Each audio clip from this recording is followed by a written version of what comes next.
Bismillahirrahmanirrahim. Assalamualaikum warahmatullahi wabarakatuh. Alhamdulillah, wassalatu wassalamu ala rasulillah wa ala alihi wa sahbihi wa man wala. Saudara-saudariku dimanapun Anda berada, izinkan saya si Hidayah menyapa Anda dan mendoakan kita semua. Semoga Allah subhanahu wa ta'ala menyayangi kita, merahmati kita dan mengampuni dosa-dosa kita. Terlebih saat ini, saat saya menyampaikan informasi, Alhamdulillah, ini berada di hari Jumat, tanggal 11 Ramadan tahun 1442 Hijrah. Semoga Jumat ini lebih berkah, lebih baik, lebih mulia dibandingkan hari-hari sebelumnya. Izin untuk meraih keberkahan dimaksud kita berikhtiar. Di antara ikhtiar itu, Alhamdulillah, kita punya informasi bagus saat ini, istimewa, yaitu hadirnya pesantren virtual. Dan mungkin pertama, ya, boleh jadi pertama yang disampaikan di Indonesia atau bahkan di dunia, yang secara formal, ya formal akan menghimpun teman-teman mengajak belajar Islam dengan konteks yang khusus, masuk pesantren ya secara online. Kita perkenalkan Mira, ya Mira Ma'had Islam Rafi'atul Akhyar, yang diharapkan semua yang belajar di sini bisa meningkat keilmuannya, kedekatannya dengan Allah dan berubah jadi lebih baik. Yarfa'illahu alladhina amanu minkum walladhina utul ilma darajat kuntum khairan ummah. Ya, jadi lebih bagus, umat yang baik, lebih mulia, ilmunya banyak meningkat. Mira ini teman-teman sekalian, insya Allah akan menghimpun siapapun yang ingin belajar tentang Islam tanpa batasan, sepanjang dia bisa mengikuti dan belajarnya formal. Ya, ada pembelajaran khusus, ada materi-materinya dari mulai akidah sampai dengan fikih, muamalah, bahkan sampai ke bahasa Arab. Ya, itu akan dihubungkan lewat sistem yang khusus dan pengajar-pengajar dari dalam dan luar negeri. Baik saya sendiri tentunya yang terlibat, ada yang nanti dari Al-Azhar, dari tempat-tempat lain juga terhubung dengan kita semua dalam pesantren Mira Ma'had Islam Rafi'ah Akhyar. Insya Allah ini akan dilaunchingkan secara formal tanggal 17 Ramadan. Dan untuk masuk ke sini teman-teman sekalian, sederhana sekali. Ya, sederhana sekali. Teman-teman bisa masuk melalui registrasi yang nanti admin kami akan menyampaikannya melalui aplikasi Waha Corner. Jadi yang di sini ada Waha Corner. Ya, di Waha Corner itu nanti ada paket ini 5 buku yang memang kami siapkan untuk belajar, ya, di Mira khususnya, yaitu nanti ini penuntut ilmu, catatan penuntut ilmu spesial Ramadan, karena nanti Mira akan kita launchingkan tanggal 17 dan persiapan belajar. Ya, nanti ada di sini sebagian materinya, kemudian khusus bahasan tentang puasa, dan selebihnya adalah 3 terkait dengan paket menghafal Al-Quran. Ya, nah, memang ada infak sedikit di sini, tapi itu pun akan dikembalikan kepada jariah kita.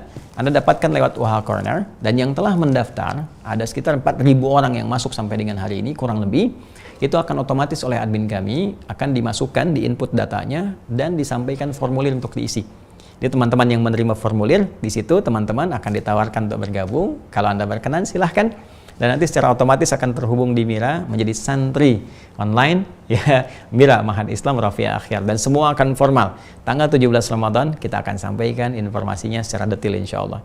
Mudah-mudahan ikhtiar ini diridhai oleh Allah Subhanahu wa taala, menjadikan basic pesantren formal pertama yang hadir di dunia online, dan nanti akan dikuatkan di offline-nya. Alhamdulillah kami telah dapatkan SK dari Kemenkumham juga untuk pendirian offline-nya di tempat yang kami sedang khususkan saat ini, dan mudah-mudahan diberkahi oleh Allah Subhanahu wa taala. Demikian Andi Hidayat mengajak Anda bergabung dengan Mira Ma'had Islam Rafi'ah Akhyar. Assalamualaikum warahmatullahi wabarakatuh.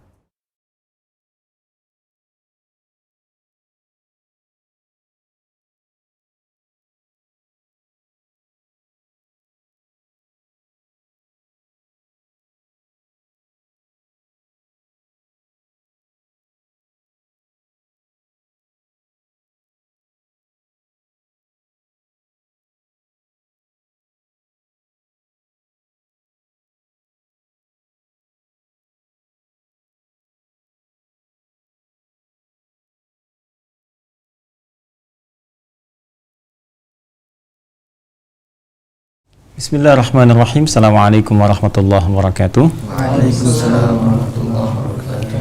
Alhamdulillahi rabbil alamin, wassalatu wassalamu ala rasulillahil karim, nabiyina Muhammadin wa ala alihi wa sahbihi wa dhurriyyatihi wa ummatihi ila yaumiddin, wa ba'd. Fa ya ahbaballahi wa ahbaba rasulihi sallallahu alaihi wasallam, usi nafsi wa iyyakum bitaqwallahi faqad fazal muttaqun, fala tamutunna illa wa antum muslimun. Faqala ta'ala ya ayyuhalladzina amanu taqullaha haqqa tuqatih wa la tamutunna illa wa antum muslimun. Saudara-saudariku dimanapun Anda berada, jumpa kembali dalam kajian Madrasah Imam Al-Bukhari Masih dalam pembahasan Kitabus Shaum, kitab yang ke-30, tema tentang puasa mencakup segala hal yang terkait dengan tuntunan Rasulullah SAW dalam menunaikan ibadah puasa termasuk siam Ramadan. Hari ini kita bersama teman-teman dari Pukau, Pendidikan Utama Kader Ulama. Alhamdulillah hari ini masih komplit ya. Ini sudah hari keberapa? 14. 15. Ya, kamu udah pengen cepat selesai. Hari ke-14 ya. Alhamdulillah sudah 14 hari kita menunaikan ibadah siam. Semoga puasa kita diterima oleh Allah Subhanahu wa taala. Qiyam, salat, rukuk, sujud kita dan doa-doa kita dikabulkan oleh Allah. Saya penting untuk ingatkan ya, ada ciri saat ibadah kita diterima oleh Allah Subhanahu wa taala. Ada cirinya.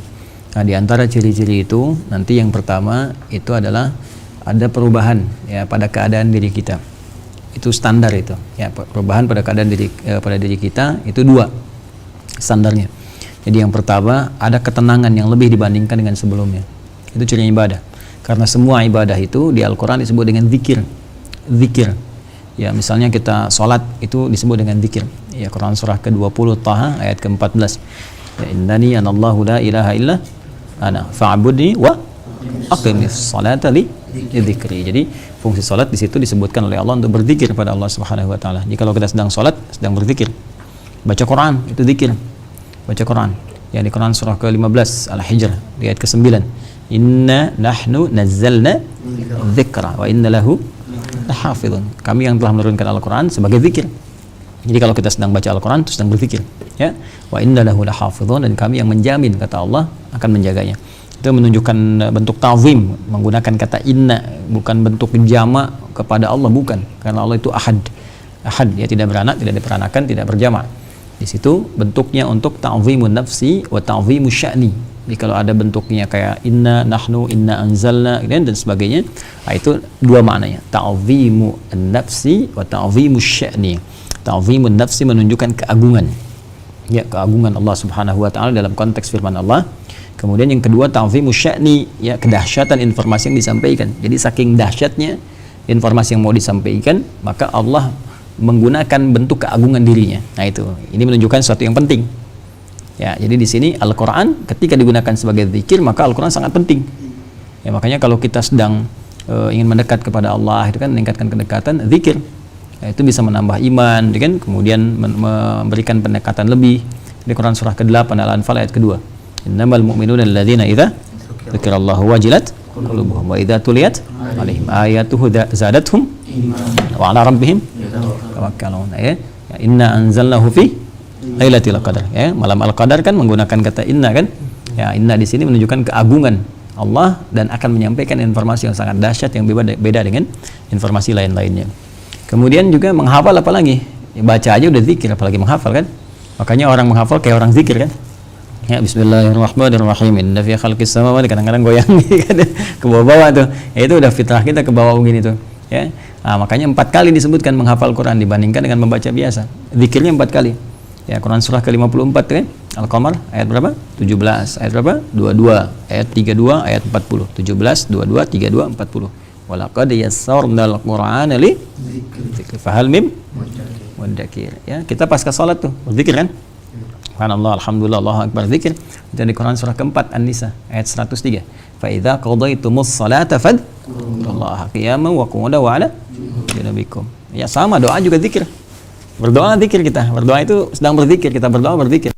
Ya, di Quran surah ke-7 Al-A'raf ayat 205.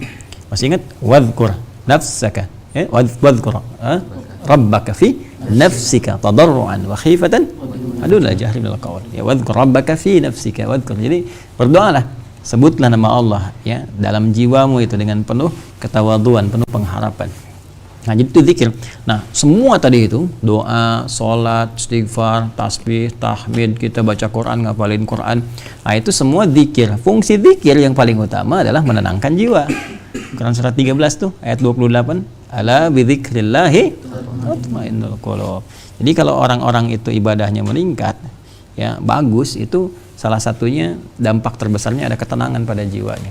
Nah, puasa ini kan menggabungkan segala hal tadi. Coba saya tanya, waktu puasa sholatnya meningkat nggak? Meningkat. Subuh dari 2 jadi 3 gitu. Kalau meningkat itu tandanya yang hukumnya meningkat. Jadi dari fardu meningkat ke tambah ke sunnah gitu kan. Jadi bukan turun. Kalau turun yang fardu nggak dikerjakan, sunnah dikerjakan ya. Kan begitu. Jadi naik itu nambah. Kalau tambahan itu disebut nafilah, hukumnya disebut sunnah.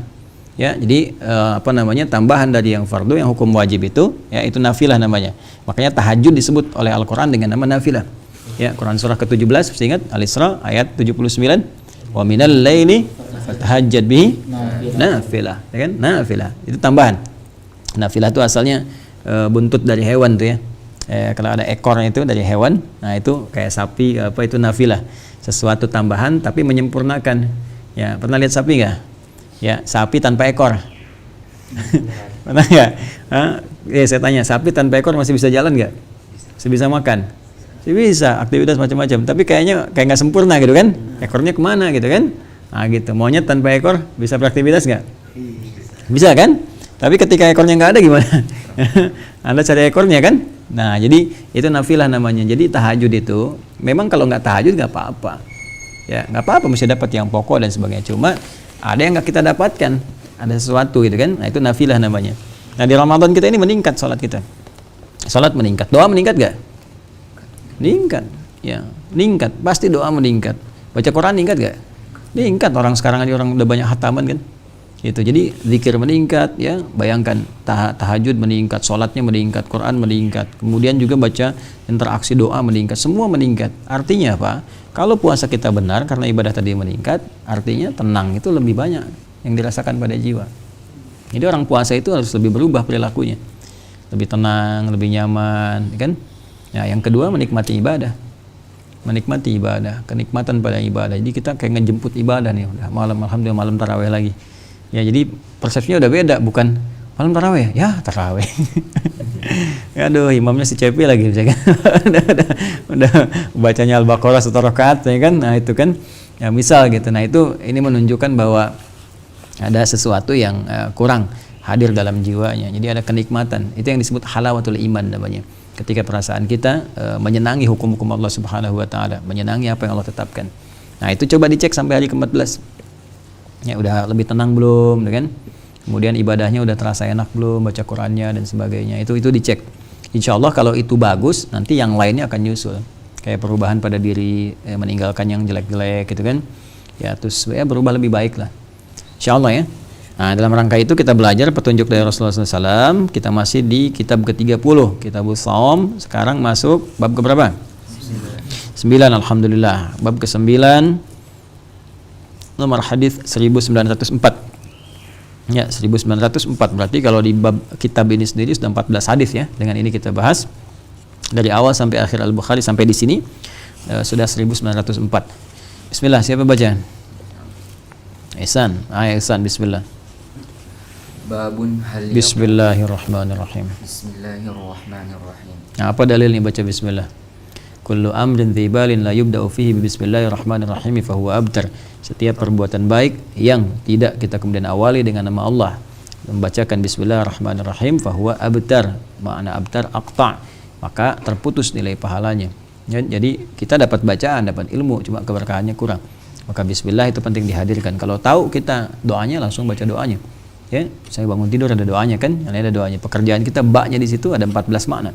Di antaranya lil ghayah, menunjukkan sesuatu untuk tujuan kepada siapa? Allah. Bisa ilsaq, nanti bisa musahabah, bisa ghayah. Ya kan? Di antaranya. Bismillah maksudnya aqsudu bihadzal amal lillah. Saya memaksudkan, ya meniatkan pekerjaan ini karena Allah. Ayo, ya Allah bismillah. Bismillahirrahmanirrahim. Babun hal yaqulu inni shaimun idza syutima.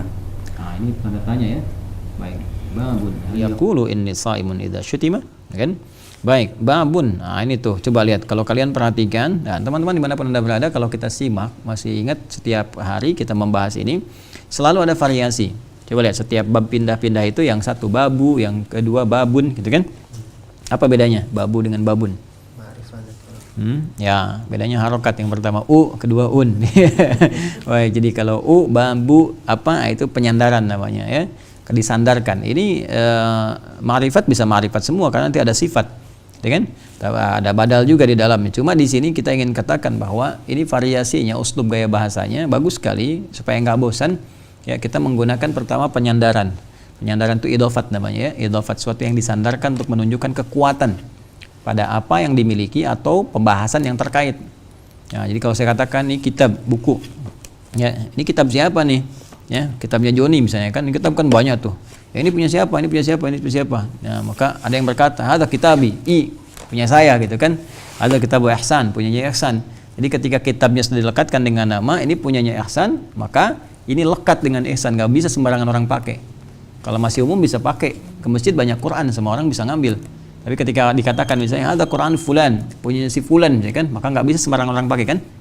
Nah, sama seperti itu. Jadi kalau ada pembahasan terkait bab tertentu dilekatkan dengan menggunakan idhofat, artinya bab ini, pembahasan ini nggak akan lepas, nggak akan jauh dari tema yang sedang dibahas. Jelas ya? Nah, kadang-kadang menggunakan bentuk ya kan? Aniin kesananya badal atau kemudian menjadi naat, itu kan sifat dari pembahasan, ya, atau bisa jadi hal, keterangan. Jadi nggak akan jauh juga dari apa yang sedang dibahas. Seperti ini menggunakan tanwin, ya, bab ke-9. Ini kan khabar dari mubtada mahdhuf, hadza babun, ya kan? Ini adalah satu pembahasan. Apa pembahasannya? Nggak jauh dari apa yang sedang kita akan uraikan. Apa itu? Nah, ini hal yaqulu inni shaimun idza syutima. Kan apakah seseorang itu mesti berkata, ya, saya sedang puasa, ya, ketika dia dicela. Nah, ini kalau ada provokasi, gitu kan? Ada sesuatu apa yang kira-kira memaksa kita atau mengajak kita. Jadi ada agitasi, ada provokasi, nah, ada propaganda, itu beda tuh. Nah, sekarang istilah itu lagi keren ya. Agitasi udah bareng-bareng ngajak gitu ya. Tapi kalau provokasi udah mulai provok, ngajaknya udah ngeluarin sesuatu membuat kita terbakar. Nah, kalau propaganda udah ngarahkan pikiran. Ya, propaganda itu udah mengarahkan ke pikiran kita supaya ngapain. Nah, jadi kalau provokasi masih gini aja, tapi kalau propaganda udah merubah cara berpikir kita. Harus gimana? Ya, nanti kita akan lihat ada di sini. Lalu kalian harus belajar istilah-istilah itu beda-beda karena sekarang zaman media. Ya, kalau kalian baca istilah media itu nanti suatu saat belajar itu, ya, cara memahami media.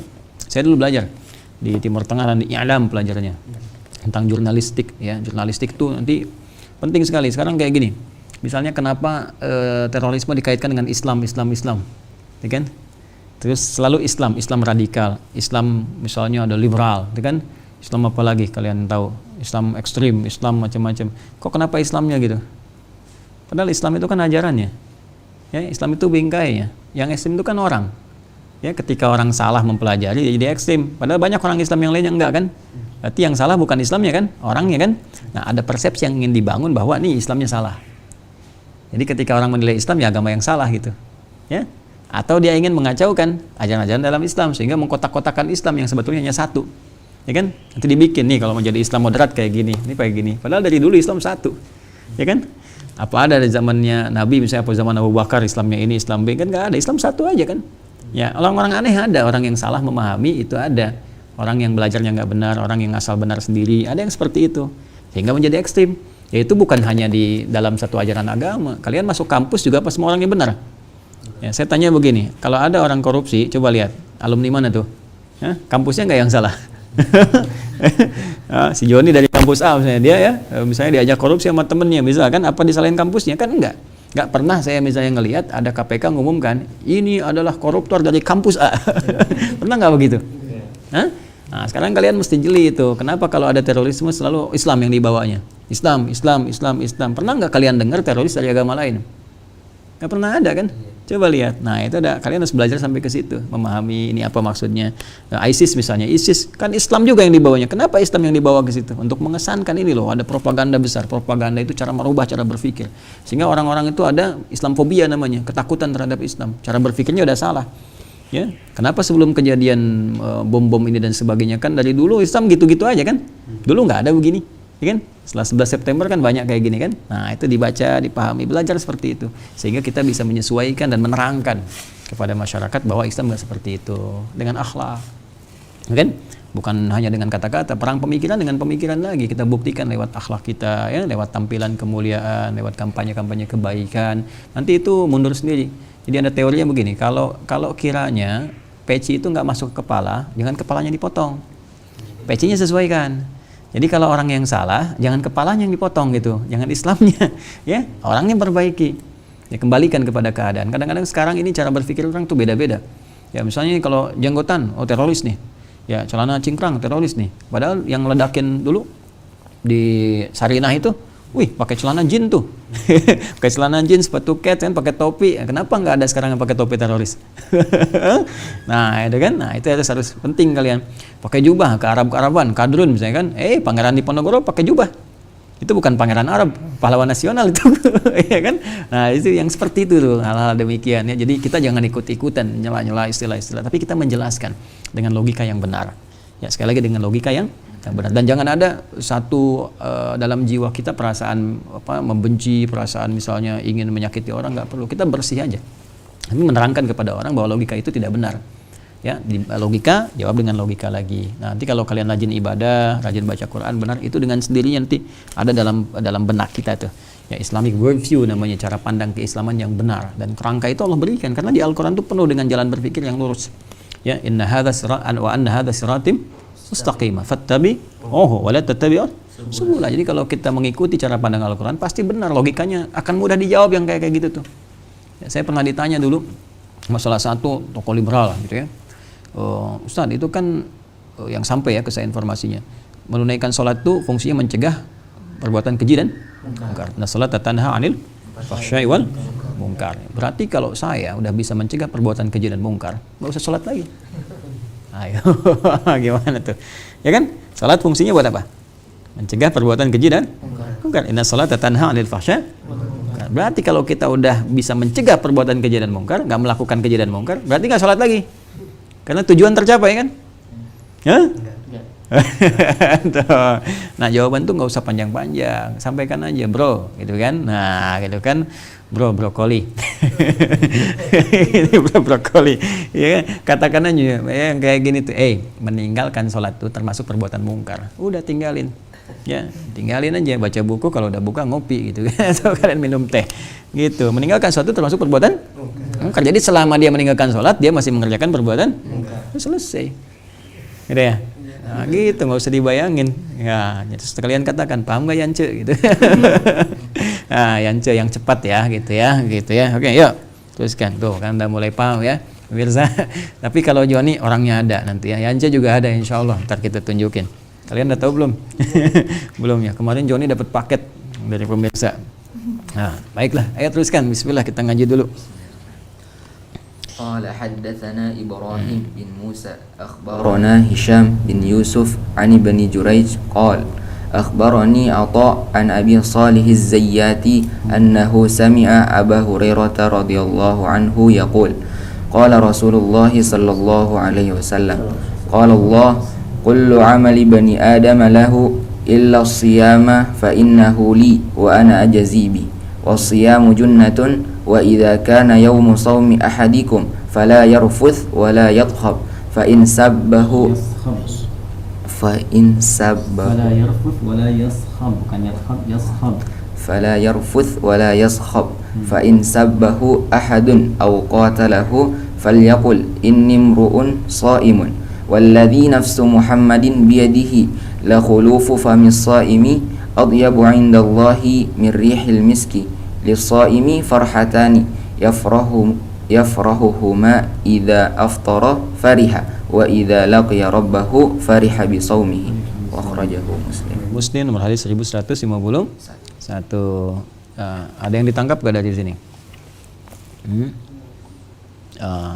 Ada kita udah pernah belajar ini belum? Nah, ini ada kemiripan. Coba kalian buka bab 2. Bab 2, as-siyamu kaffaratun. Babun as-siyamu kaffaratun. Ada? Ada enggak? Coba kalian kita baca ulang ini. Coba baca. Ya, qala haddatsana Abdullah bin Maslamah an Malik an Abi Zinad an al-A'raj an Abi Hurairah. Sama-sama kan Abi Hurairah ya sananya? Baik.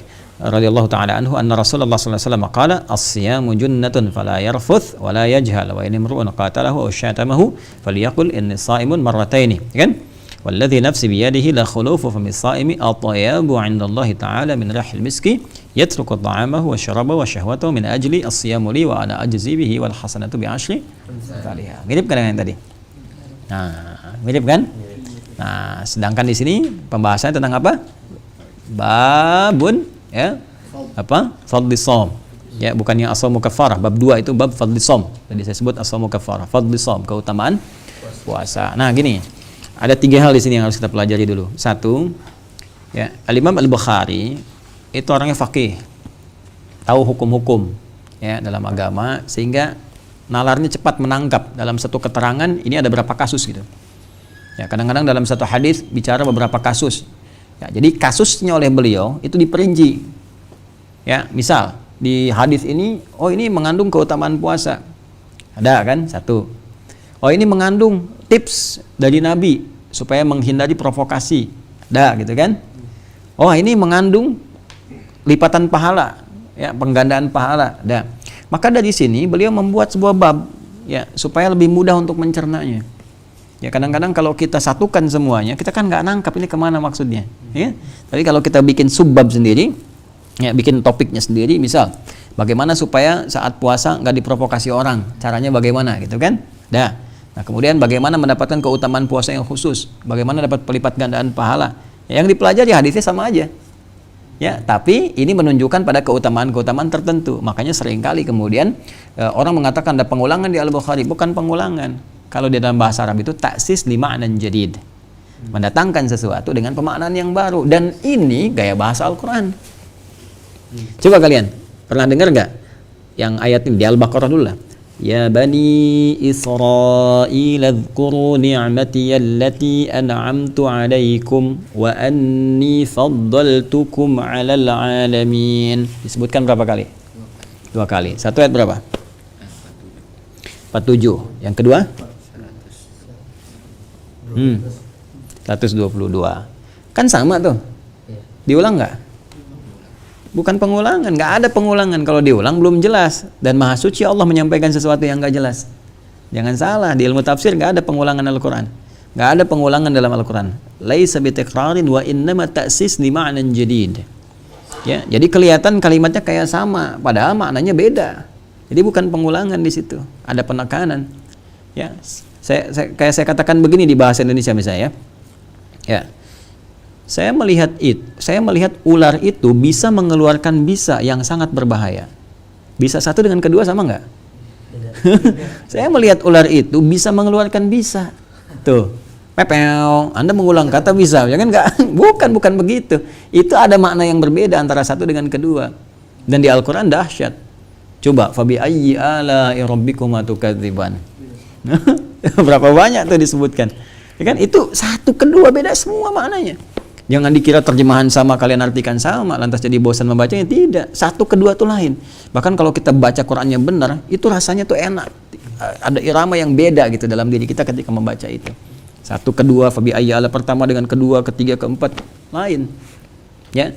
Nah, jadi ini yang dimaksud taksis di ma'nan jadid. Nah, Imam Al-Bukhari meneladani itu. Ya, maka beliau kemudian tempatkan, tapi di sini cerdasnya dan kuatnya hafalan Imam Al-Bukhari, beliau tempatkan kemudian hadis-hadis berikutnya dengan riwayat yang berbeda kadang-kadang. Ya, sekarang kita lihat ya. Riwayat rawinya ya, kan kita ambil rawinya dulu. Ya, sekarang kita lihat nih. Tadi kan ujung rawinya yang mendapat hadis dari Nabi kan Abu Hurairah kan? Nah, sekarang yang ke-9 dulu, coba lihat tadi bab 9. Babun hal yaqulu inni shaimun, ya kan? Idza syutima. Coba lihat, kita urutkan ke belakang ya. Teman-teman bisa mengikuti aja ya. Nanti kalau di Mira, insya Allah nanti dibagikan. Ini akan di-scan. Kemudian teman-teman belajar lebih detail lagi. Ini kita menggali sejenak saja. Bismillah. Ini kan di sini Abu Hurairah nih menerima dari Nabi Sallallahu Alaihi Wasallam kan? Coba urut ke belakang. Abu Hurairah menerima dari siapa? Abi Saleh Zayyad kan? Beliau menerima dari siapa? Atta, kan? Kemudian Atta menerima dari siapa? Ibnu Jurayj. Ibnu Jurayj menerima dari siapa? Yusuf. Hisham bin Yusuf. Hisham bin Yusuf menerima dari siapa? Ibrahim bin Musa. Baru Al-Bukhari kan? Sekarang kalian bandingkan. Dari rawi paling akhir aja dulu. Abu Hurairah. Ini kan di sini Abi Salih Az-Ziyad kan? Sekarang ambil ke bab 2. Nomor hadis 1894. Abu Hurairah juga kan? Baik, sebelum Abu Hurairah siapa? Araj. Sama nggak? Beda kan? Ya. Sebelum Araj siapa? Abi Zinad. Sebelum Abi Zinad siapa? Malik. Sebelum Malik siapa? Abdullah bin Maslamah. Udah beda rawinya. Semua rawi sampai ke Abu Hurairah. Ini kan? Nah, ini menunjukkan bagaimana hafalan beliau itu luar biasa. Jadi semua hadis terkait itu tuh siapa aja dapat dari siapa diurutkan sanadnya satu-satu. Kan? Sampai bisa menyambungkan. Ini rawinya bukan yang ini, rawinya yang lain. Ini rawinya pada matan yang ini. Ini matan yang ini, rawinya si ini. Ya. Waktu ke Irak itu kan begitu.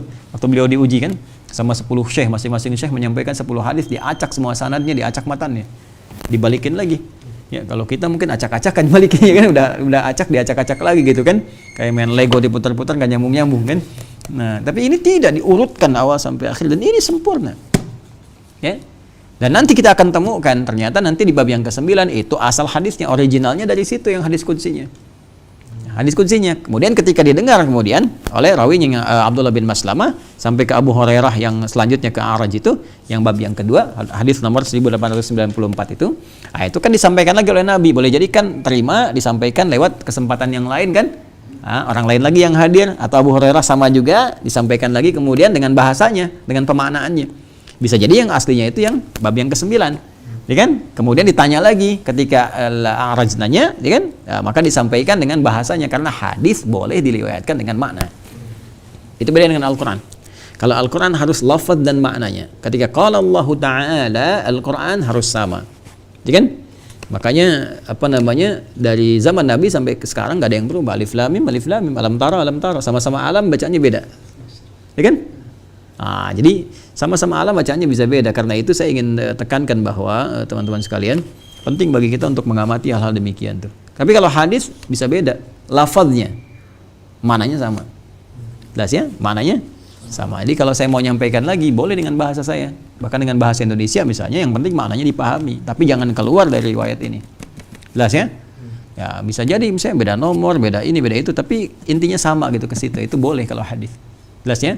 Tapi kalau kita mengambil bahasanya ke Nabi lebih bagus karena di situ ada fasohah. Ya, di balaghah itu ada fasohah, ada kefasihan bahasa. Kefasihan itu menunjuk nanti makna-makna yang banyak di ilmu ma'ani. Ya, di ilmu ma'ani. Nanti satu waktu belajar insyaallah. Harus belajar kalian ilmu alat, terus belajar. Ya, nahwu belajar dengan sempurna itu kan, saraf belajar lagi sampai ke 12 tasrifnya, turunannya, maknanya. Kemudian ada balaghah ya, ma'ani, bayan, badi', kalian belajar ilmu arud nanti. Orang cukup sampai balaghah, arud mesti tahu kalian 16 bahar. Ya, tawil, rajas, madid, tawilun lahudunal bakhuri, fadailu, fa'ilun, mafailu, rajas, mustafilun, sautus safiril bulbuli, hayyaja qalbit tamili, al-ma'u wa zahru ma'a ma zahri lahdul muqali, fa anta yasalidari wa sayyidi wa mawlali, fakam tayyimuni ghazailun uqayqali, qataftuhu madwatin wa fi'ni hadar rajuli, faqala la faqad wala muharwili, wal walad wali wailali, faqultu la tuwalbilu, bayinu lu'lu'ali, qalat tawhina kadhan, adwadidul muqali, kahatan kakailali, tabtabuli. Coba ulangi. Nah, itu nanti rumus ini bisa digunakan untuk menghafal, jangan salah.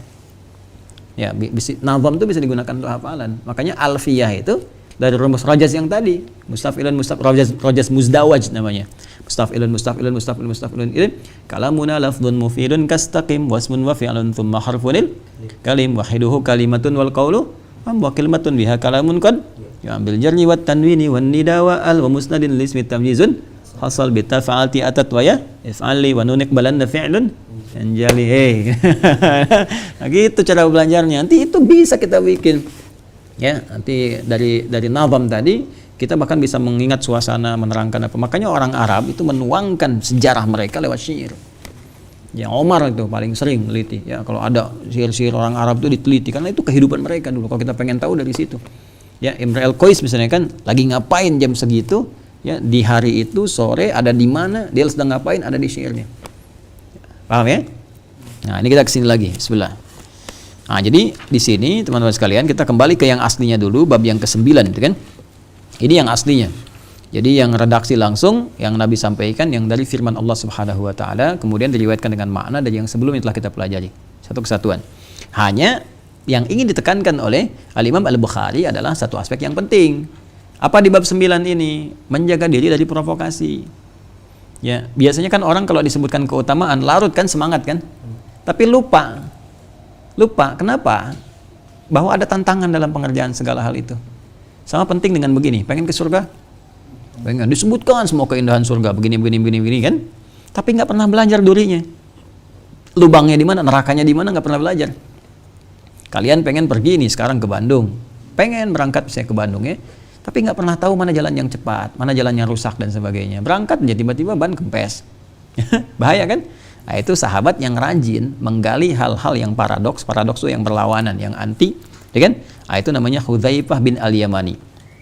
Sahabat Hudzaifah bin Al-Yamani. Wah, itu intelijen Nabi, orang cerdas luar biasa dan sebagainya lah. Jadi kalau orang tanya surga, beliau tanya neraka. Orang tanya nikmat kubur, beliau tanya siksa kubur gitu. Nah, ini di sini Imam Al-Bukhari ingin menampilkan kalau bab yang kedua tentang fadlus shaum, itu keutamaan puasa. Orang kan senang kan? Pengen puasa supaya dapat ini, dapat itu dan sebagainya. Tapi nggak semua bisa dapat itu kalau dia nggak tahu jalan puasa yang benar. Ternyata di dalamnya misalnya ada ujian, ya ada provokasi, berita-berita yang nggak betul, ada celaan-celaan, gitu kan? Ini taklim juga begini nih, kadang-kadang teman-teman ikut menyimak ya, terus sibuk dengan komen, di situ udah mulai masuk tuh bazar yubaziru tabdziran. Bazar itu kan yang sia-sia, kan ada tasrifnya, ya kan? Kalian tahu kan tasrifnya? Badzara yubadziru tabdziran fahuwa bazar. Bahwa mubadzir wa dzaka bazar gitu. Jadi bazar itu perbuatan yang sia-sia, tasrifnya ya. Teman-teman hafalin ya. Kalau ada bazar yaitu perbuatan sia-sia. Ya, badzara yubadziru tabdziran fahuwa mubadzir wa dzaka bazar. Sesuatu yang sia-sia. Dan yang sia-sia itu kesenangan setan. Makanya di Quran innal mubadzirina kanu ikhwanasy syayatin. Di surat apa itu? Al-Isra. Innal mubadzirina kanu ikhwanasy syayatin. Jadi para badar itu tasrif milenial ya. Tasrif milenial. Kalau tafsir yang tafsirkan innal mubadzirin orang-orang yang sia-sia menyia-nyiakan sesuatu, berlebih-lebihan disia-siakan, makan sisanya sia-siakan. Kan membuang kalimat yang sia-sia, nulis yang sia-sia, nggak ada maknanya, itu badar semua. Tabdir ya sekarang diartikan dengan apa? Badar. Innal mubadzirina, sungguh para badar itu ikhwanasy syayatin. Ya, saat dia berlaku itu jadi teman-temannya siapa? Setan. Makanya jangan jadi buzzer ya. Ya, jadi sia-sia, awas hati-hatinya, itu tafsir milenial. Ya, kita hindari ya, hindari. Teman-teman juga seperti itu. Ya, ini apalagi hari puasa. Karena ada bab tentang qauluz zur. Ya, kata-kata yang dusta, kata-kata yang enggak benar, kata-kata yang enggak penting ya dan sebagainya, itu qauluz zur.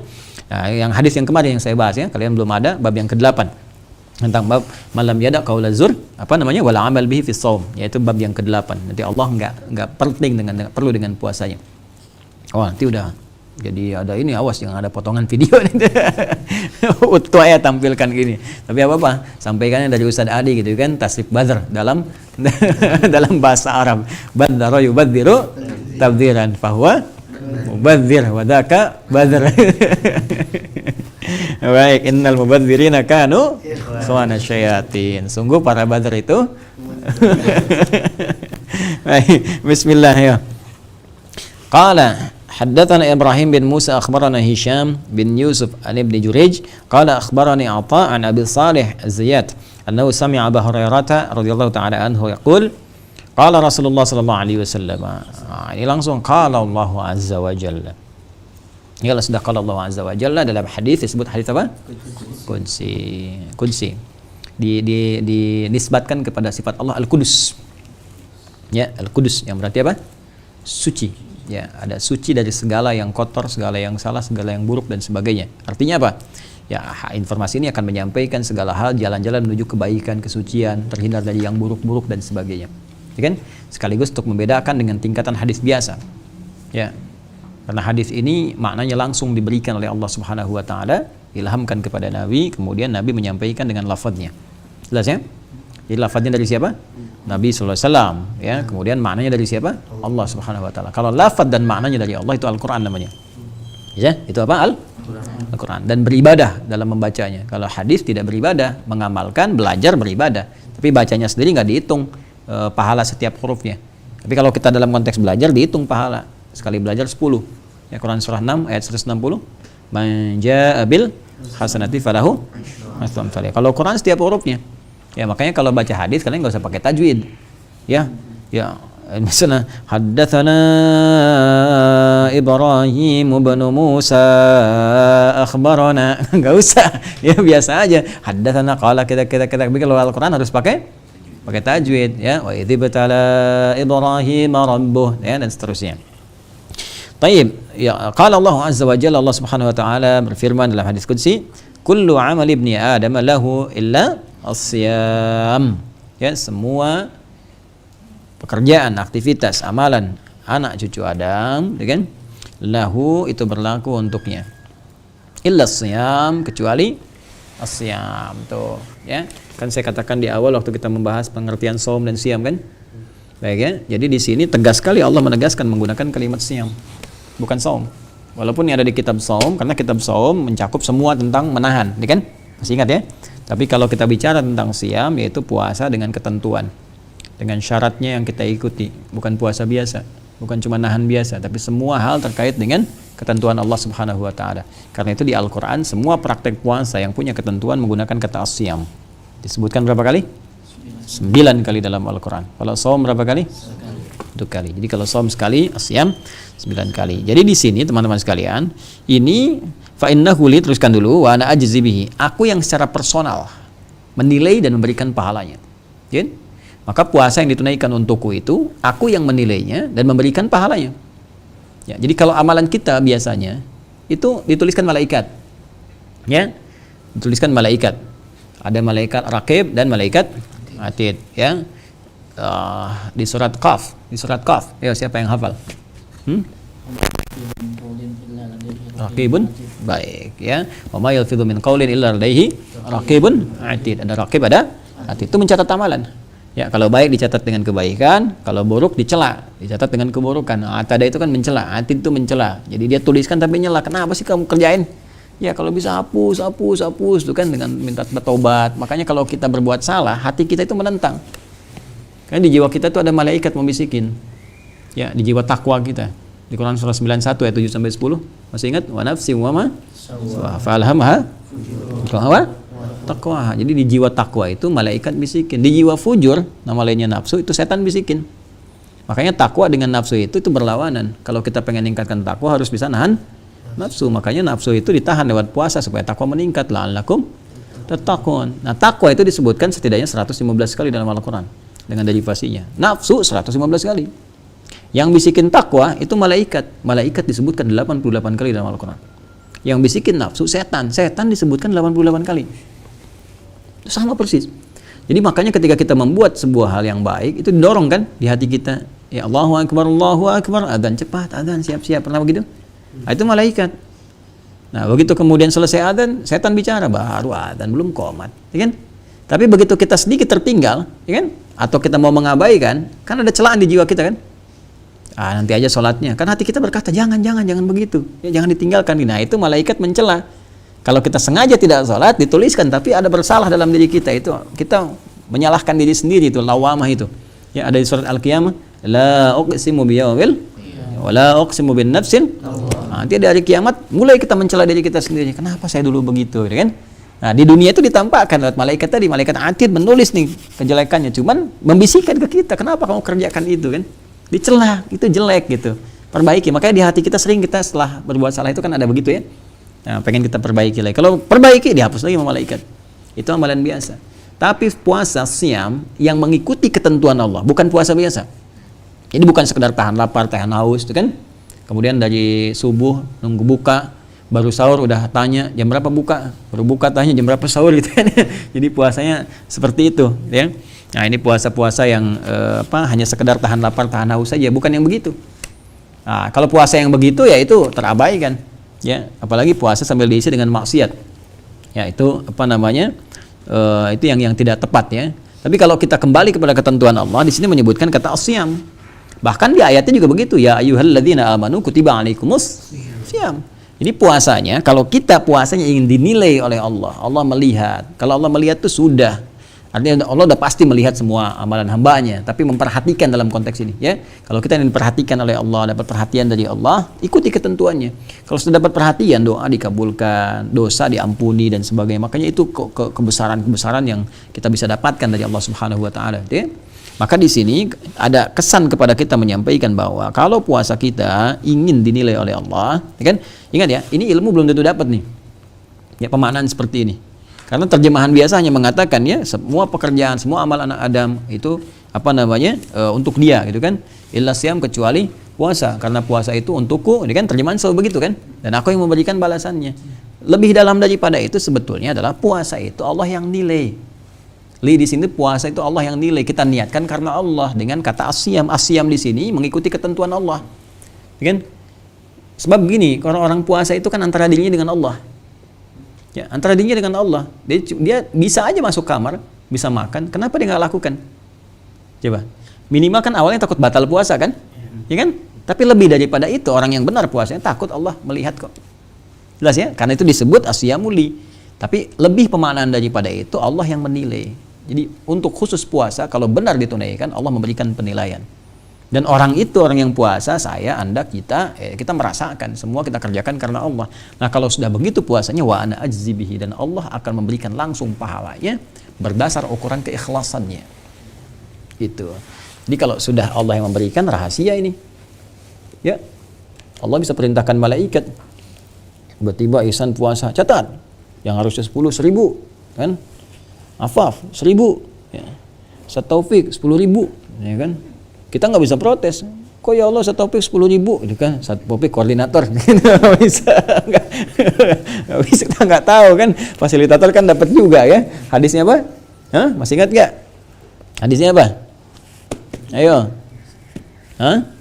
Man sanna fil islami sunnatan hasanatan falahu ajruha mithla ajri fa'iliha min ghairi an yanqusa min ajriha syai', atau man dalla ala khairin falahu ajru mithla ajri fa'ilihi min ghairi an yanqusa min ajrihi syai'. Jadi fasilitator kebaikan itu dapat bagian dari yang mengerjakan, kan? Tapi kan kalian gak akan tahu yang lain-lain. Tapi ternyata kita berusaha infak, misalnya sehari 100.000, ya, dapat pahala alhamdulillah 1.000 kali lipat. Ternyata si Joni misalnya 1.000.000 kali lipat, padahal cuma 1.000. Ya, wah ternyata 1.000 itu dia dihasilkan dengan keringat dia. Dia nyari dulu. Nah sekarang nih ada peserta karantina. Saya tadi terima laporan pagi-pagi, masya Allah kalian harus betul-betul nih berlomba dalam kebaikan ya. Ini hari ke berapa? 14 kan? Dia 18 juz. Hari ke-14, 18 dulu juga ada peserta kita, 14 hari sudah 30 juz.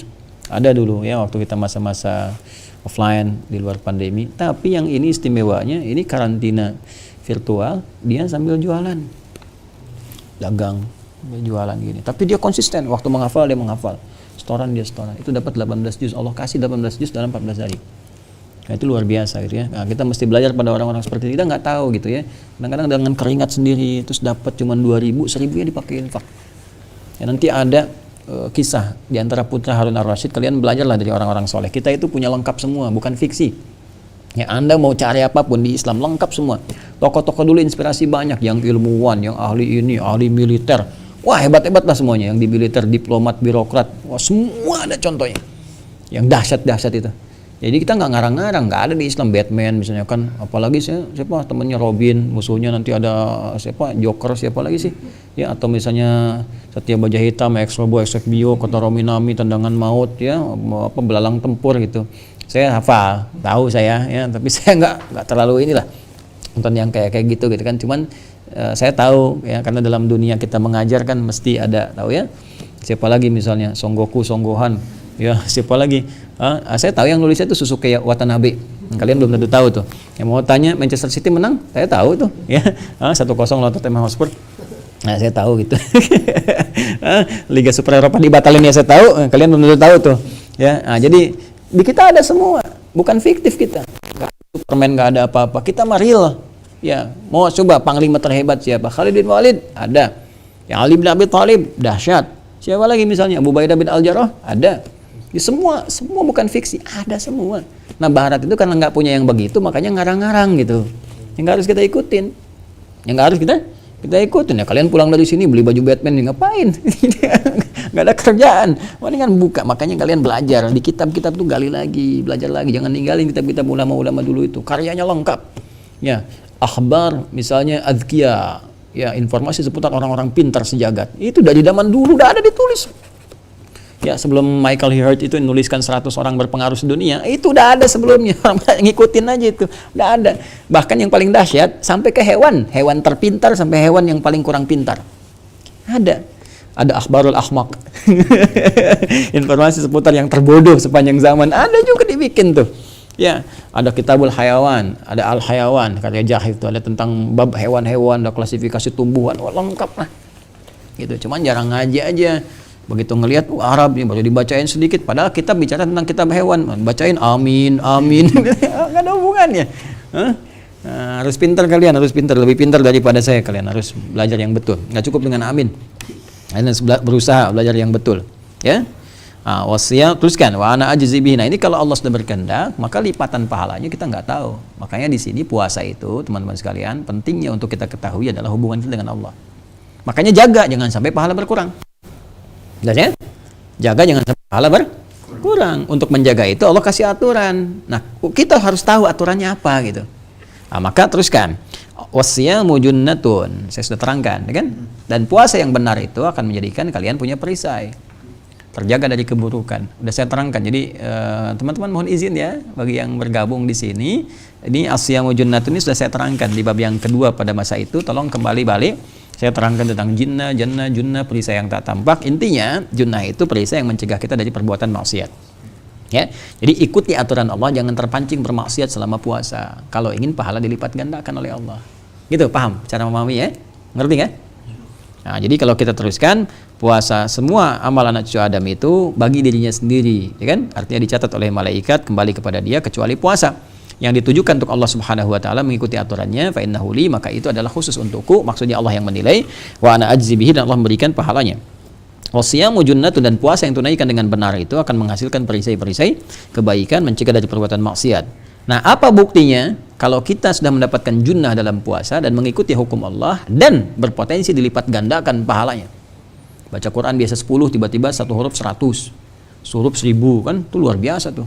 Ya, nah, wa idza kana yaumu shaumi ahadikum, dan jika kalian sedang menahan itu, sedang puasa itu. Nah, ini coba lihat tuh, asyam jadi saum ke sini. Ya, kalau kita jeli tuh belajar bahasa Arabnya benar, nah, makanya dulu saya ikut dulu manhaj para ulama. Saya itu cinta Quran. Senang Al-Quran dari dulu, dari kecil, dari ini. Tapi saya mulai, orang kan kalau senang Quran masuk jurusan Al-Quran. Saya masuk jurusan bahasa Arab. Hah? Nyambung nggak? Hah? Nyambung nggak? Orang awam bilang nggak nyambung. Makanya orang-orang awam bilang, apa nih urusan bahasa Arab, bicara masalah ini, bahasa itu. Nah, itulah dia.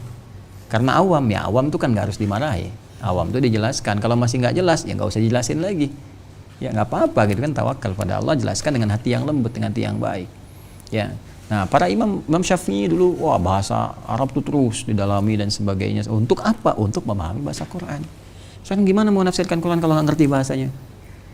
Hah? Gimana mau paham hadis kalau nggak paham bahasanya? Bahasa itu dasar. Dasar pokok bahasa itu. Kalian nggak ngerti bahasa, nggak bisa melengkapi informasi. Ya? Ya, jadi nggak bisa kita mempelajari Al-Quran dengan bahasa Tarsan. Ya, bahasa Tarsan, nanti makin kencang suaranya, nggak paham maksudnya gitu kan. Ya, makanya orang ceramah ada yang kencang suaranya tapi nggak dipahami maksudnya. Jelas ya. Nah, itu yang kayak gitu tuh. Nah, dulu makanya kita mengimbangi, jadi spesialisasi kita bahasa Arab, belajar sampai ke balaghahnya, perdalam lagi sampai ke adabnya, sampai kemudian ke arudnya. Saat yang bersamaan kita pun dalami lagi tafsirnya. Saya dulu sampai ngajinya ke Syekh Tantawi, ya, Muhammad Tantawi, itu Syekh Al-Azhar. Waktu beliau masih hidup, saya masih di Tripoli, saya sampai ke Mesir. Bayangin tahun pertama, itu kan kebayang nggak? Belum saya ceritain. Jadi tahun pertama itu liburan, ya orang libur ada yang kemana, saya ke Mesir. Saya belajar tafsir. Jadi ngaji langsung di Bu'ath, saya masuk Bu'ath, Madinatul Bu'ath di Al-Azhar di Kairo. Saya masuk ke Bu'ath, padahal itu Masya Allah nggak semua orang bisa masuk gitu. Ya, bahkan belajar Al-Azhar sendiri yang nggak tinggal di Al-Azhar, di Bu'ath itu nggak bisa masuk. Ya, ada teman-teman adik kelas saya malah juga di Azhar nggak bisa masuk situ. Saya alhamdulillah bisa perkenankan masuk, belajar talaqi dengan Syekh Muhammad Tantawi. Ya, kemudian Muhammad Said Tantawi ke Alexandria, saya ikut juga. Nah, di situ sampai selesai. Kemudian dikasih hadiah saya satu kitab Tafsiril Wasit namanya. Ya, dapat hadiah pulang. Di situ juga saya dapat teman ahli hadis. Masya Allah, itu orang tantan kalau Afghanistan, Kazakhstan itu ahli hadis semua tuh. Makanya ini yang dari Bukhara nih. Bukhara kan Uzbekistan. Ya, Tirmizi juga sama. Dari Tirmizi itu kan di wilayah itu juga, seputaran itu. Itu teman saya namanya Hafid. Itu Hafid itu orang Afghanistan. Nah, itu hadisnya luar biasa, dalam kepala lah. Kan ada orang hafal di luar kepala, mesti di luar. Dalam kepala tuh. Jadi dia bikin rumusan ilmu hadis sampai dia ngajar ke teman-teman Al-Azhar. Nah, saya dapat hadiah juga. Dapat hadiah apa? Hadiah bagan ilmu hadis, yang kalau kita tahu bagan itu hafal dari ilmu hadis. Nah, kita belajar. Jadi talaqi di Libya saya punya guru ilmu hadis punya. Ya, ilmu hadis. Qiraat juga ada, ya, tarikh ada, kita pelajari. Tapi ada bagian-bagian tertentu secara formal kan kita ikut jurusan supaya paham. Tapi yang lain-lain kita kaji dengan talaqi. Talaqi, datang, belajar, halaqah dan sebagainya. Itu yang menambah wawasan kita kemudian hari. Ya, saya nanti kalian bisa ikuti lah ya. Dari 2 aliyah itu sudah belajar kurikulum di Madinah, ya, di Madinah Jamiah Islamiyah itu sudah belajar. Ya, ikut daurah tadribiyah, dulu masih Syekh Afifi. Ya, Syekh Afifi, kemudian ada siapa lagi itu Dr. Sultan dan sebagainya, itu rombongan itu ya, Dr. Faiz yang ngajar tafsir, Syekh Afifi ngajar akhlak, Dr. Sultan ngajar dakwah dulu, kita pelajari buku-bukunya dan sebagainya. Nah, dan kuliah kita lihat kurikulum di Al-Azhar. Saya suka begitu, jadi setiap mau datang kemana kita pelajari kurikulumnya. Kalian begitu, mau ke kampus mana, apa pelajaran apa, baca dulu semua, pelajari, sehingga ke sana bisa memperdalam. Ya, seperti itu caranya gitu. Nah, di sini kenapa yang pertama siam, kemudian selanjutnya saum. Ya, wa idza kana yaumu shaumi ahadikum. Dan jika kalian pada saat puasa itu, pada saat hari kalian menunaikan puasa itu mulai menahan. Nah, mulai menahan itu segala harus ditahan. Ya, yang sesuai aturan. Kalau siam kan tadi terkait dengan hukum syariatnya, dengan ketentuannya, aturan-aturannya. Saum menekankan penahanannya. Jelas ya? Makanya saum kan secara bahasa imsak bimakna am, menahan dalam pengertian umum. Ya kan? Makanya ketika masuk kepada menunaikan aturan itu kembali ke kata saum untuk menunjukkan menahannya, imsaknya. Ya, tahan nih sesuai aturan dalam siam. Baik ya? Itu caranya memahaminya. Makanya kenapa kembali ke kata saum untuk menekankan makna menahannya. Kalau orang sudah punya perisai-perisai dari puasa itu, dia akan banyak menahan pada saat dia puasa itu. Apa yang dia tahan? Ya, ini fala yarfuth, berkata-kata yang kotor, gitu kan? Yang tidak pantas, yang jelek, gitu kan? Yang sia-sia. Tadi tabdzir, badzar yubadziru tabdziran fahuwa mubadir wa dzaka bazar. Balik lagi deh ke situ. Ya, yarfuth, kata-kata kotor, hoax, jorok. Rafath itu lebih kepada yang jorok. Ya, walaupun semua yang kotor itu masuk kategori rafath. Kalau bohong itu zur. Ya, nanti ada qaulaz zur, syahadatuz zur, gitu kan? Kalau rafath lebih kepada sesuatu yang kotor. Ya, kalau makanya kotoran hewan disebut farath. Faratha. Ya. Apa di surat An-Nahl, Ihsan? Coba saya kasih clue-nya. Ada susu yang berada di tengah-tengah antara kotoran dan darah tapi tidak bercampur. Susu yang bersih, murni. Innalakum. Terus nusqikum baini farthi wadamin labanan khalisan sayaghan lis syaribin. Tuh enggak? Farth kan? Fa ra dengan ta kan? Fa ra dengan ta. Kotoran kan? Kotoran hewan disebut farthun. Ya, kotoran kata-kata manusia disebut rafathun. Tuh, pertukaran huruf di situ. Kalau kalian ngaji bahasa nanti, ya taklib, nanti ada kitab gini, Al-Khasais namanya, karangan Ibnu Jini. Bukan jinni, tapi jini. Kalau jinni, anak jin. Ibnu Jini. Jini. Ya, jini, oh jini. Jini. Ya, Ibnu Jini namanya Al-Khasais. Nah, di Khasais itu nanti diajarin kita. Ternyata ada korelasi antara pertukaran huruf-huruf, walaupun dalam kalimat yang sama. Misal tadi rafatha, sesuatu yang kotor kan, kata-kata kotor. Kita pindahin ro-nya ke tengah, fa-nya ke depanin. Ra, fa, tha, fa-nya ke depanin. Faratha, kotoran hewan, sama-sama kotor. Jadi segala yang kotor itu bolak-balik dari kata itu, fa, ra, sa, ra, fa, tha, kotor semua ketemunya. Ya, itu nanti taklib, ya, ditaklib dalam fikih lughah babnya, bukan di qalbul makanin yang sorof. Ya, kalau qalbul makanin sorof, perubahan-perubahan tempat di situ ya. Ya, berubah misalnya kan ini kemana. Tapi kalau di sini di fikih lughah nanti proses perubahan ini menunjukkan pada kesamaan inti makna. Jelas ya? Nah, jadi nanti kita belajar lah yang kayak gitu, insya Allah nanti kitabnya kita tunjukin. Ini bukan ilmu tak-atik ya. Makanya kalian jangan banyak main TikTok. Nggak boleh. Masuk PKU, masuk PUKAU, nggak boleh belajar yang kayak gituan. Ya, nanti kalian ilmunya otak-atik langsung ketok gitu kan. Ya, pokoknya belajar yang betul. Nah, ini rafath, fala yarfuth, jangan berkata-kata yang kotor. Wala yashab, sama dengan yajhal. Jangan berbuat yang tak pantas, yang bodoh, yang enggak ada maknanya gitu kan. Nah, fa in sabahu ahadun aw qatalahu, jika seorang mencela. Nah, ini dia kalau diprovokasi, dicela. Ya. Kemudian ahadun, kalau seseorang mencela kalian. Jadi ada syatama, ada sabba. Ini ada syatama, syatam, celaan. Ada sabba. Apa bedanya? Bedanya yang satu syatama, yang satu sabba. Lebih dalam ya, lebih dalam. Jadi kalau syatama itu celaannya lebih kepada hal-hal yang sifatnya fisikal. Ya, nampak gitu. Tapi keji juga. Dasar kamu ini gitu kan. Apa namanya? Dinosaurus, Brontosaurus, T-Rex ini. Nah, itu syatama namanya. Ya. Paham ya? Baik. Sudah. Jadi kalau ada yang bahasa apa Ragunan, nah itu syatama namanya, syatam. Tahu Ragunan enggak? Kamu orang Wajo, tahu. Ragunan di mana? Bukan di Bogor, ya.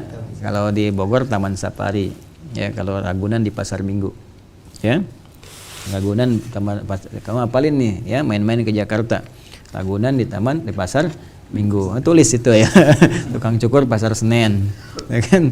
Angkot Pasar Bo. Itu asalnya dari bahasa Arab juga. Di Arab ada Suk Sulasa, dulu saya di Libya ada Suk Sulasa, Pasar Selasa, Suk Jumat, Pasar Jumat, bazar kayak gitu. Udah sini dulu, ya. Nah, ini kalau sab itu luas, lebih luas maknanya dan lebih dalam. Termasuk cacian-cacian tentang misalnya keyakinan, ya, kepercayaan. Makanya ada ayat, masih ingat nggak? Jangan mencela Allah. Jangan mencela orang beda keyakinan, khawatirnya dia mencela Allah kemudian. Siapa yang bisa bacakan ayatnya? La tasubbul ladzina yad'una min dunillah, kemudian fayasubbullaha adwan min ghairi itu. Menggunakan sabba kan? Iya, karena masuk kepada sesuatu yang diyakini. Jadi bukan sesuatu fisikal yang ada fisiknya. Ya. Jadi itu lebih umum sifatnya. Nah, mungkin saat puasa ada yang mencela kita tuh. Provokasi gitu. Saya adalah nabi yang ke-27 misalnya kan.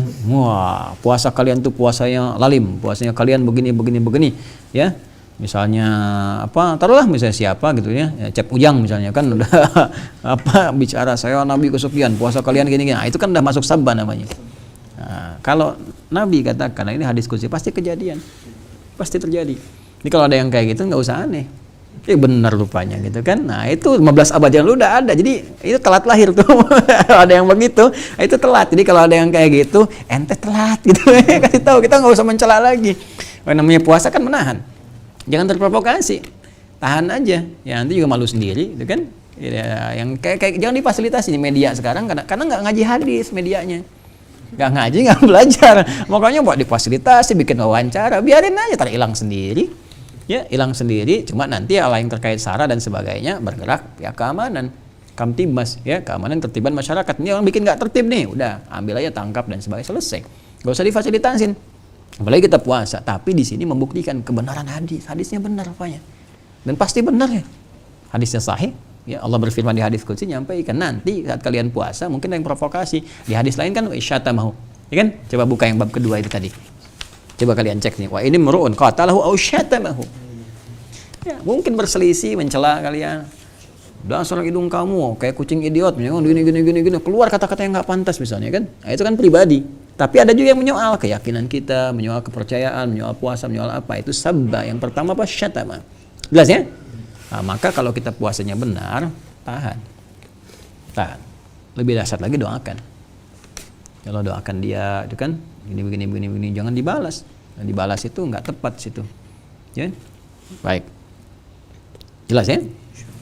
Nggak usah diteruskan, nanti kalau lama-lama diteruskan kita komentari, ya nggak ada bedanya nanti. Ya, kita kasih gambaran aja secara umumnya seperti apa. Fa in sabbahu ahadun aw qatalahu, atau provokasi untuk berperang, berselisih, ribut dan sebagainya, falyaqul inni mar'un shaimun. Katakan, saya orang sedang puasa. Ya, jadi sebenarnya kayak gitu kalau ada di media sosial apa gituin aja. Maaf ya, saya lagi puasa. Itu kan? Gitu ya. Kalau nggak diam kan? Kalau makin panjang lagi, dasar puasa gini. Maaf ya, saya lagi puasa. Atau udah panjang, nah, udah diamin aja. Diamin. Ya, dulu teman saya pernah punya teman tuh, masya Allah. Sampai sekarang teman saya juga. Alhamdulillah. Itu di Timur Tengah, nggak usah saya sebutkan negaranya lah ya. Jadi sedang pergi ke satu pusat belanja di kampus. Wah, terus tiba-tiba pelayannya marah-marah tuh. Kasihnya, nggak tahu, nggak jelas apa-apa, marah ya. Temannya ngamalin di sini, diem aja. Nah, begitu sudah selesai marahnya panjang, kata teman saya, khalas, udah ditinggalin. Udah marahnya udah besoknya nggak marah lagi, karena malu gitu, apa yang mau dikeluarkan, energi negatif semua yang keluar, kan? Ini juga kalau kita nggak respon, dengan ya bahasa ini Koreanya jabanin ya, kalau nggak dijabanin itu gitu ya. Nah, kalau kita nggak layanin, diamin aja, udah hilang sendiri kok. Ya, udah belum gitu. Terus nggak usah terlalu berlebihan gitu kan. Wahyunya udah habis belum? Nggak usah kayak gitu. Biasa aja, udah tinggalin, udah selesai, beres gitu. Ya, jelas ya. Nah, kata faliyakul inni imra'un shaimun, katakan saya sedang puasa. Saya sedang puasa. Atau pada diri kita katakannya, saya puasa, masa yang gini aja dilayanin gitu kan. Yang kotor udah jelas kotornya, ngapain dikotorin lagi dengan kata-kata yang tidak bagus. Ingat kalimat ini ya, kalau ada sesuatu yang sudah kotor, jangan dikotori lagi. Mencela sesuatu yang sudah tercela, buang-buang energi. Karena sudah tercela, ngapain kalian cela lagi? Nggak kalian cela pun sudah tercela. Apa kalian pikir dengan kalian mencela akan menambah celaannya? Tidak kan? Baik, sama dengan memuji yang sudah terpuji. Nah, itu sebaliknya kaidahnya. Ditambahkan, karena dengan menambah pujian pada yang terpuji itu menambah keberkahan pada yang memuji. Oh, bingung kan kalian? Bahasanya tuh begitu. Memuji pada yang terpuji menambah keberkahan pada yang memuji. Allah kan yang terpuji. Kita puji kan? Alhamdulillah, alhamdulillah, alhamdulillah. Nambah berkahnya ke kita kan? Nambah. Gitu. Sebaliknya yang tercela nggak usah banyak dicela lagi. Karena mencela yang sudah tercela itu sia-sia. Karena dia sudah tercela. Dan tidak akan menambah kepada yang mencela kecuali celahan. Jelas ya? Yalah, kalian bikin kata-kata tuh sama kayak di balaghah tuh kan, ya, wa qabru harbin fi makanin kufrun wa laysa qurba qabri harbi hablin qabrun. Ayo ulangi nanti aja. Nah, ini kalian belajar fasoha, ada tuh bab itu di awal tuh. Kemudian teruskan terakhir, ayo bismillah. Walladzi nafsu Muhammadin biyadihi. Nah, ini kalau saya diskusi padanannya di sini sudah menunjukkan kepada Rasulullah dengan namanya. Walladzi nafsu Muhammadin biyadihi, bersumpah. Ya, bersumpah demi nama pribadi Nabi Muhammad SAW. Ini sudah tinggi kalimatnya, sudah tinggi. Ya, la khulufu famis saimi atyabu 'indallahi min rihil miski. Kan? Jadi ini ada sesuatu yang menarik teman-teman sekalian. Yang pertama adalah ada anugerah kalau kita bisa menjaga diri dengan baik, menjaga respon lisan kita, mengikuti aturan Allah, tidak banyak kemudian kita mempraktikkan hal-hal yang dilarang, kayak tadi membalas celaan ini dan sebagainya, maka Allah akan membalas. Balasan pertama adalah dijadikan lisan kita mewangi, lebih harum daripada minyak kasturi. Ini punya dua makna. Makna pertama, di dunia kata-kata kita akan terbiasa dengan yang baik-baik. Jadi ketika kita puasa, melatih diri untuk tidak berkata yang kotor, menahan. Mau balas yang kotor, tahan. Balas yang jelek, tahan. Kan? Gak usah dibalas. Nanti dengan nahan itu, dengan sendirinya yang jelek hilang. Jelek lawannya apa? Baik ya. Salah lawannya apa? Soleh. Salah lawannya? Soleh. Ya. Nah, kalau jelek nanti bisa banyak lawannya, tergantung sifat apa. Kalau sifat jelek lawannya baik, sama dengan buruk lawannya apa? Baik. Tapi kalau ke fisik nanti bisa beda-beda keadaannya. Kan? Jelek lawannya bisa bagus ya. Nah, jelek ke bagus lah supaya beda baik dengan buruk. Ini sendal jelek, yang ini bagus. Ini baju jelek, yang ini bagus. Paham ya? Ini buruk, ini apa? Baik, supaya nyambung keadaannya. Baik, ini wajahnya ganteng, yang ini nggak bisa. Kan buruk lawannya baik, jelek lawannya bagus. Nggak ada orang bilang wajahnya bagus, makanya nggak ada orang jelek. Nggak ada orang jelek. Berarti kalau dia orang bilang orangnya jelek, itu menunjukkan kepada karakter sifat, bukan ke wajah. Wajah kamu jelek banget sih, dia nggak paham bahasa, nggak ngerti. Dan dia salah, karena nggak ada orang yang wajahnya jelek. Tampilan jelek itu nggak ada. Makanya tidak diberikan satu kata untuk mencela pada tampilan fisik. Ya, karena kenapa? Tampilan kita sempurna. Laqad khalaqnal insana fi ahsani taqwim. Jelas ya? Nah, ini tampilan kita sempurna sesuai maslahat hidup kita. Ya, makanya selalu relatif gitu kan. Ini coba kalian lihat, ganteng menurut si A belum tentu menurut yang lain, ya kan? Cantik menurut si B belum tentu menurut yang lain. Jadi kata-kata begini, cantik itu relatif dan jelek itu mutlak. Nah, itu salah. Kenapa kalian ketawa? Itu salah. Ya, karena menyikapi seseorang itu kalau dari perilaku boleh. Jelek dan apa tadi? Bagus. Baik dan apa? Buruk. Pernah nggak bilang gini, wajah kamu bagus banget gitu? Kan kamu jawab, emang barang. Ya kan? Tapi kenapa Anda bisa mengatakan jelek pada orang lain? Padahal kan lawan jelek itu bagus. Ya kan? Paham nggak? Nah, udah nanti di fikih munakahat kita belajar itu. Teruskan. Nah, itu penting, ilmu sederhana tapi penting gitu kan. Ternyata sederhana itu penting. La khulufu famis saimi. Satu dari kata-kata, kalau kita terbiasa kata-katanya itu tertahan, yang jelek-jeleknya hilang, nanti yang jelek. Muncul yang bagus. Hilang yang buruk, muncul yang baik. Hilang yang kotor, muncul yang bersih. Hilang yang salah, muncul yang soleh. Paham? Nah, karena itu bau mewangi dari orang-orang kata-katanya baik itu menebar. Ya, aromanya aroma aura kebaikan. Jadi kan kita senang. Orang kalau bicara yang baik-baik kayak harum kan lisannya. Ya kan? Bicaranya baik, orang senang, bahkan dicatat, kadang-kadang bikin status. Ya kan? Dari kata-kata baik kan? Ya, dia menyebar seperti aroma minyak wangi yang menyebar. Itu bahasa kiasan, majas. Nanti kalian bisa tahu itu di ilmu bahasa. Yang kedua, jadi real, jadi nyata, jadi hakiki. Jadi ada hakikah wal majaz kalau di balaghah itu. Majaz saat di dunia, hakikah saat di akhirat. Apa itu? Betul-betul jadiin wangi oleh Allah di akhirat nanti. Jadi begitu nanti orang puasa itu ketahuan, begitu mau masuk bab rayaan dipanggil, "Aina shaimun, aina shaimun, aina shaimun." Wah, bau semerbak mewangi. Itu berdiri. Nanti kita lihat di akhirat. Mudah-mudahan kita termasuk di dalamnya insyaallah. Insyaallah. Ada di antara seorang hamba Allah di dunia diberikan anugerah itu, Imam Nafi'. Karena lisannya wangi dengan Al-Qur'an. Jadi setiap kali keluar beliau bicara, keluar bau harum di mulutnya. Ya, Imam Nafi' Al-Madani. Atyabu 'indallahi min rahil miski. Lebih wangi di sisi Allah Subhanahu wa taala daripada minyak kasturi. Lis-shaimi farhatan yafrahuhuma idza aftara fariha wa idza laqiya rabbahu fariha bisaumihi. Dan orang puasa punya dua kebahagiaan, ya, dia akan bahagia pada keduanya, yaitu satu saat berbuka dan satu lagi saat dia bertemu Allah dengan puasanya. Ini artinya apa nih? Ada yang paham nggak? Ada dua kebahagiaan. Iya jelas, karena di sini dua kebahagiaan. Ada dua kebahagiaan, satu saat berbuka, yang satu saat bertemu dengan Allah dengan membawa pahala puasanya. Pertanyaannya, kenapa dia bahagia? Ya, itu bisa kita pahami. Ya, kembali kepada Allah, dia bahagia karena membawa pahala puasa kan, dibalas oleh Allah. Tapi yang bahagia saat dia ini saat buka. Kenapa tuh? Apakah saat dia dapat misalnya susu melon, buah naga, apa? Karena bisa menahan, terus puasa bahagia gitu. Allahu Akbar, Allahu Akbar, bahagia menahan. Kenapa? Ada sakinah Ada sakinah. dalam hati. Sakinah dalam hati, sakinah mawadah di buku nikah. Apa coba di sini? Nanti besok kita bahas.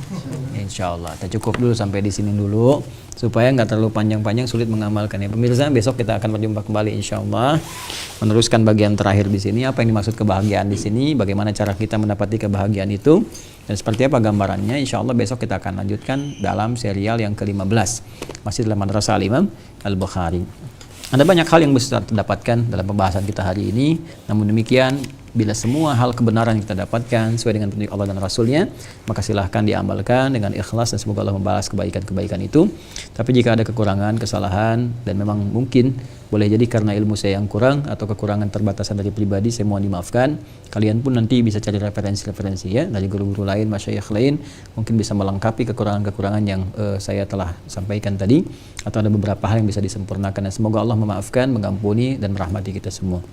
Demikian pemirsa, semoga sekali lagi kita diberikan kesehatan, dan jangan lupa saya ingatkan kembali insyaallah tanggal 17 launching Mira ya, bagi yang teman-teman belum bergabung disiapkan, cukup masuk Waha Corner, dapatkan paket di situ, kemudian nomor akan terregistrasi dan Anda akan dikirimkan formulir untuk masuk dan belajar lebih detail termasuk dari kajian kitab Sahih Al-Bukhari dan beberapa kitab yang lainnya. Allahumma taqabbal minna innaka antas samiul alim wa tub alaina innaka antat tawwabur rahim. Rabbana atina fid dunya hasanah wa fil akhirati hasanah wa qina adzabannar bi fadlika subhana rabbika rabbil izzati amma yasifun wa salamun alal mursalin wa akhiru da'wana subhanakallahumma wa bihamdika nashhadu an la ilaha illa anta nastaghfiruka wa natubu ilaik walhamdulillahi rabbil alamin. Assalamualaikum warahmatullahi wabarakatuh. Alhamdulillah.